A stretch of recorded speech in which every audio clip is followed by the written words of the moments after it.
სიამოვნებით უპირველესად დიდი მადლობა მოწვევისათვის. ორი სიტყვით ვიტყვი, რამდენიმე მიზეზია, რის გამოც ესე იგი ხმა მინდა მივცე ამ პარტიას ამ არჩევნებზე, თუმცა მე თავიდანვე გეტყვით, რომ მე არა ვარ რომელიმე პოლიტიკური პარტიის, თქვენ ეს კარგად იცით, ფანატიკოსი მხარდამჭერი და რადიკალურად განსხვავდები ადამიანებისგან, რომლებიც სამწუხაროდ საკმაოდ მრავლად არიან საქართველოში, იმდენად მრავლად, რომ ძალიან ხშირად ალბათ შეგიმჩნევათ, რომ ნაწილი ხედავს მხოლოდ უარყოფის, ნაწილი მხოლოდ დადებით ამა თუ იმ ხელისუფლების მოღვაწეობასთან დაკავშირებით. მე ასეთი ადამიანი არ ვარ, პირიქით. მე ამ ხელისუფლებასაც, წინა ხელისუფლებასაც, როგორი კრიტიკულიც არ უნდა ვიყო მათ მიმართ და რადიკალურად კრიტიკული ვარ, არასოდეს არ მინდა რომ ვინმეს რაც კარგი აქვს გაკეთებული დაუკარგო. პირიქით. ამიტომაც შეიძლება ერთ-ერთი მთავარი მიზეზი, რის გამოც აქ აღმოჩნდი, ესეც არის, რომ კონკრეტული რეალობა, კონკრეტული ვითარება, მე სწორედ იმას ვკარნახობს, რომ აუცილებლად გვჭირდება ალტერნატივა, აღარ იყოს, ესე იგი, პოლარიზაცია ისეთი, როგორიც არის. უკანასკნელ წლებში ჩვენ რაც ვნახეთ, იყო წინა ხელისუფლება, რომელიც ყველაფერს გაკეთებას ძალიან სწრაფად ცდილობდა და შესაბამისად შეცდომებსაც უშვებდა. აღმოჩნდით მეორე უკიდურესობაში ხელისუფლების პირობებში, რომელიც ძალიან შენელებული და არაფერს არ აკეთებდა ამ მხრივ და შესაბამისად ჩემთვის როგორც ამომრჩევლისთვის გაჩნდა ეს ალტერნატივის იდეა, უბრალოდ ხმამაღლა და საჯაროდ დღეს მიწევს ამის თქმა, მაგრამ მინდა თქვენს გითხრათ, რომ არავითარ შემთხვევაში, როგორც კი მომეჩვენება თქვენ არასრულებთ განაპირებს, უშვეთ შეცდომებს, რომელიც ჩემთვის მიუღებელია, თქვენ ესეთი კრიტიკის ობიექტები გახდებით, როგორც ეს ხელისუფლება იმიტომ რომ მე მგონია რომ ჯანმრთელი დამოუკიდებულება ზუსტად ასეთ უნდა გქონდეს ჩვენ მოქალაქეს. სამწუხაროდ ხშირად ეს ასე არ არის და ფანატიკური მეზეზღება, ფანატიზმი მე ვფიქრობ რომ ამომრჩევლისთვის განსაკუთრებით ცუდია, როცა მხოლოდ ცუდის ან მხოლოდ კარგის დანახვა შეგიძლია.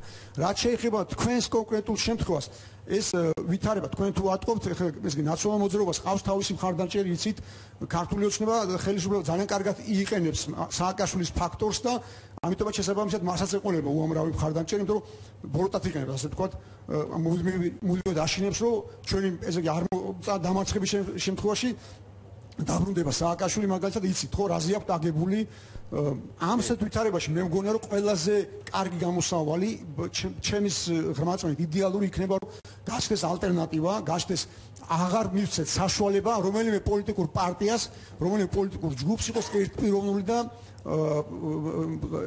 ერთადერთი მართველი.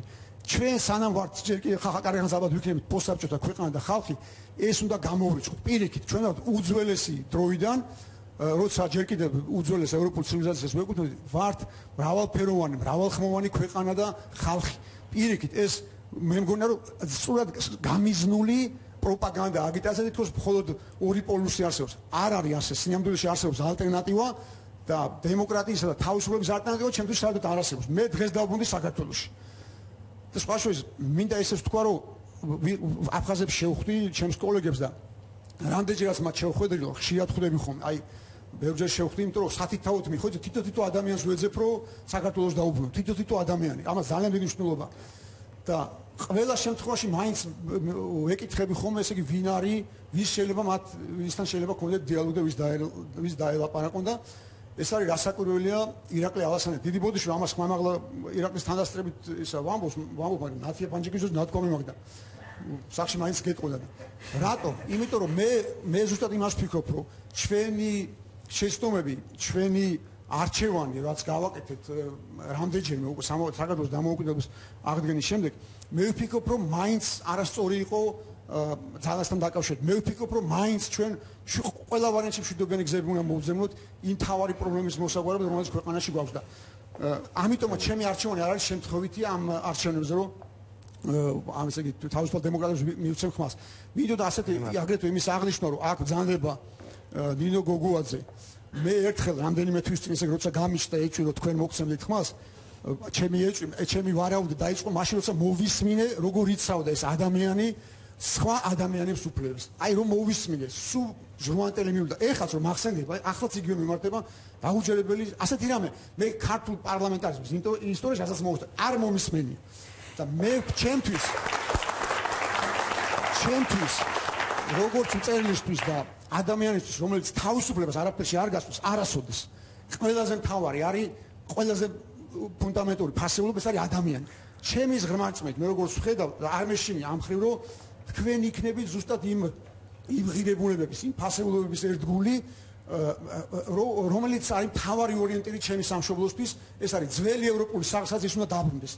მე მინდა მივმართვა ვისარგებლოთ შემთხვევით თქვენ ჯერ ესეთი დაგემუქროთ რომ ხელისუფლებაში მოხდების თანავე თქვენი კრიტიკოსი გავხდები და ვერაფრით ვერ ვიქნები თქვენი ერთგული და ფანატიკოსი ამორჩეველი და მხარდამჭერი ეს ამას უნდა შეეგუოთ, მაგრამ მეორეს რომ მინდა მივმართოთ ჩვენს ამომრჩეველს, ხალხს, რომელსაც ძირითადად ორ ნაწილად არის გაყოფილი, რომ არ დაუშვათ იგივეს გამეორება, რომ ერთი და იგივე ერთ პოლიტიკურ პარტიაში და ძალაში მოხდეს კონცენტრირება მთელი ხელისუფლება. გადავანაწილოთ, როგორც ეს ამას მოითხოვს დემოკრატიული და თანამედროვე სახელმწიფო. ამიტომ არის აუცილებელი, რომ იყოს ალტერნატივა და ჩემი ხმაწმენით კიდევ რაც მინდა გავიმეორებ, თუ ვიღაც არ დამიჯერებს, თუ ჩემს მიმართვას არ დაუჯერებენ ადამიანები, თავარს მაინც დაუჯერონ, რომ ესე იგი მისცენ ხმა ევროპული არჩევანის მქონე პარტიებს და პოლიტიკურ ძალებს, იმიტომ რომ ეს არის ტყუილი. დიდი მადლობა დათო.